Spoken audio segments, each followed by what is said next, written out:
All right, so I do have a few bugs that I've found, and they have been confirmed that it's Serato's fault.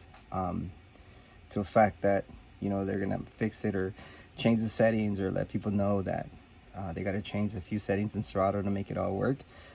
But I will post a video later today or tomorrow because I'm trying to go through so much things that I've found and encountered. It's an awesome controller, nothing bad with that. It's just little quirks that us turntablists are probably used to when using vinyl and a mixer.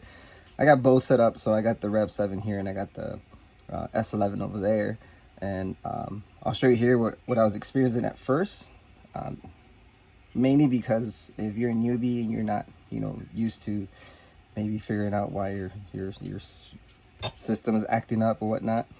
So I'll show you the first bug here. If you hold the platter down and you press play, you hear that? That's not supposed to happen. Again, I'm holding the platter. So take note, there's two motors. There's a motor inside. I'm gonna take this off here quick to show you guys. So there is a little motor here. Do you see that? So that's one motor, right? And then there's the outdoor motor. I haven't technically gone to open it and see, why that's the case, but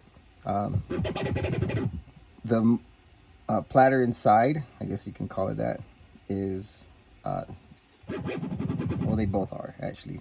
It's more like a sensitive platter or something to get that. But if you can see, and I'm not sure if the Rain one does it as well. I still need to test this. Again, I talked to some guys over at Pioneer, and it says, yeah, it's a Serato issue. So I'll show you here in a bit how to fix that.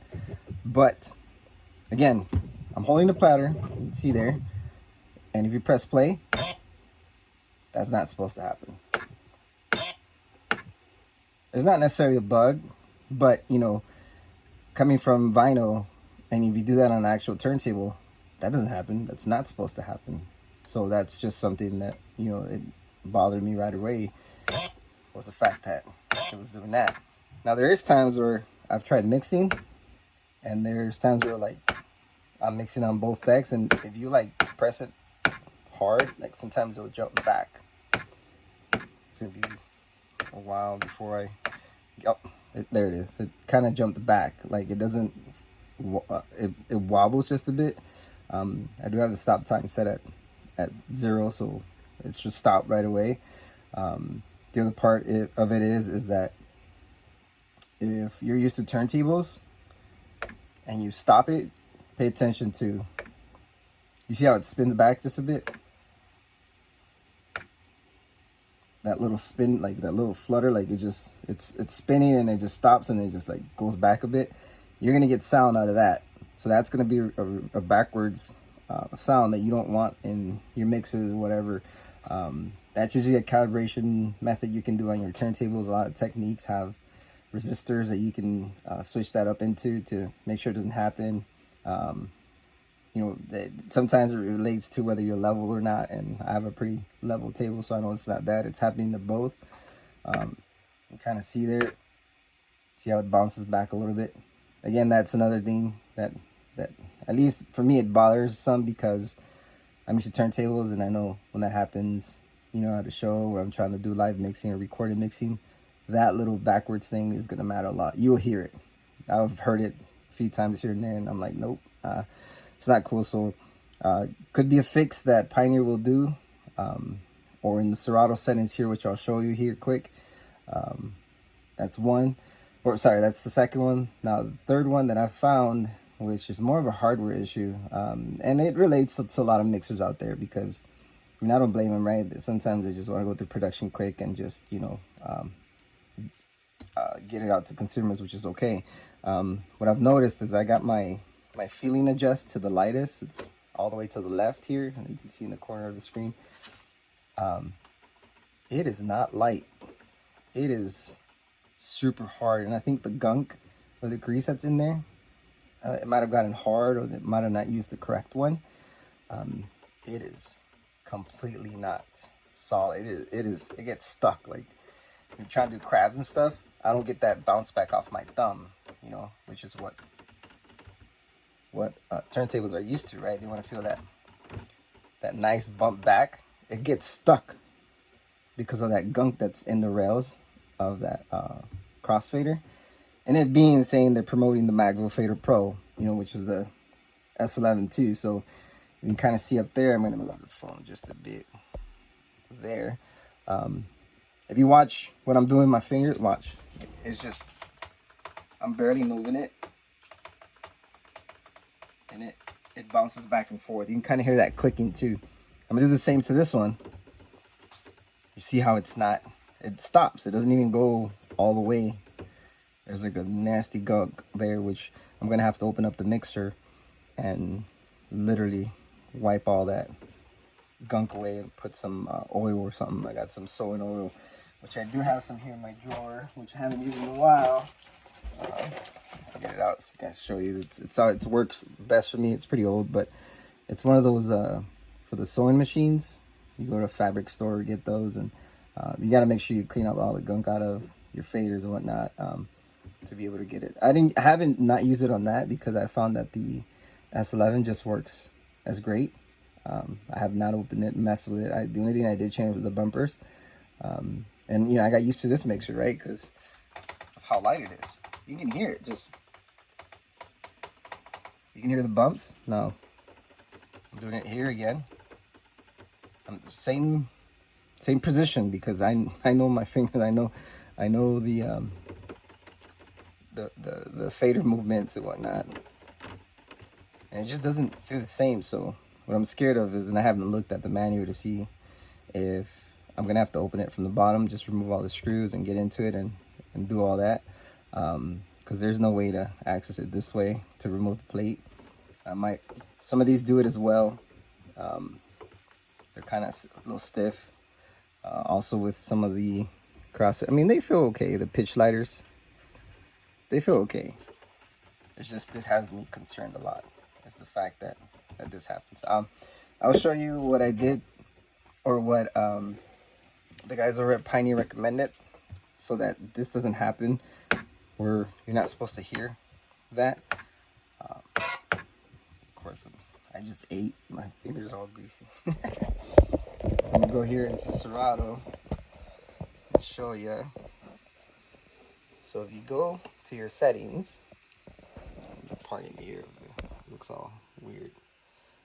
If you go into the braking part of it, which is right there, if you just pick that up just a tiny bit, just so enough to see the white little mark there, see that? Just a tiny bit. Go back and set this down. I'm gonna exit out of settings, go back down. So now, let's try it again. So watch, I'm holding it down. It doesn't happen anymore. It's something to do with the anti-drift instant start feature in Serato. Not again yet is a Serato issue. It's not necessarily a Pioneer issue. So it stopped going away. And again, if you're mixing, it's not gonna jump like it should. But you're gonna notice a slight delay on on your start time, which a lot of controller DJs are used to, just because they're used to mixing just by quick start or quick instant play. But that flutter, that backwards thing, if I stop it, just watch. See, it's still there. Put a long sample there. So see, I wanted to stop at that section that has no audio, but it bounced back. So that's gonna be an issue for some. At least at least for me, because you see that it's not cool. I yet still have to mess with it. I literally have life. I have things to do. So I have not gotten a complete done of everything. I haven't messed with the effects or anything. There's just a few things that I've found. And again, I put it out there. I'm not trying to bash Pioneer, because I know it's a great product, and I do plan on staying something like this, because I plan to downscale versus bringing the whole big equipment and turntables. Getting old, man. I just need something cool, and I'm used to this setup where I can reach the pitch faders on top and whatnot. It just fits for me. But I just want to make sure you guys know, and if you're having some similar issues, or you didn't even know that these issues existed, It could not even happen to you. Maybe it's your computer. I've tried it on my Mac. This is the 2019 MacBook Pro, i9, and it's pretty high up there. And I did try it with my PC. I do have a PC. Same thing happens. So that's why I wanted to make sure I put it out there that the fact is that I have to do more testing. You know, people are on the group are asking, well, how come you're saying it, but you're not actually posting videos? I'm like, well, I'm still testing. And I do plan on releasing a full video with a review and whatnot of it, because it's a great product. But I believe there's so many of those pictures or so many of those videos out there that it's not even worth me doing it. I'd rather point out the things that I think need to be fixed, and which a lot of it has to be with Serato, and with maybe a firmware update to the motors to help alleviate that. But overall, it's a good controller. I shouldn't say controller. I don't know what to call it anymore. It's a hybrid now because we got motors. And again, with the Rain 1, I yet still have to mess with the Rain 1. I have a friend that's going to lend me one to go ahead and do a comparison and whatnot, which is what I want. But this has been my main concern, was the fader. I love that fader on the S11. And that's the reason why I wanted to get this one as well, is so I can stick to that same workflow. And yeah, this is unacceptable. This is not cool. I can feel it. There's like a big, it's like dragging across. It's not even, you know, to people that messed with faders, that they're smooth like butter. This should be the same, because I got the same thing with my S11. It should be smooth as butter, but I think it could be the grease or whatever oil they put on here that is maybe not the same, or weather type. And take note too that I did put on a humidifier.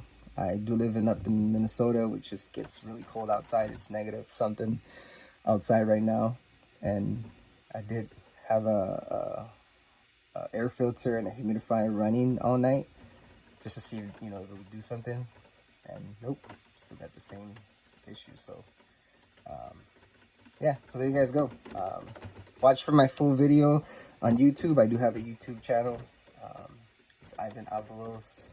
Just look me up. I'll post the link, and I'll do a full review on there. But here's an update, guys. Thanks. Bye.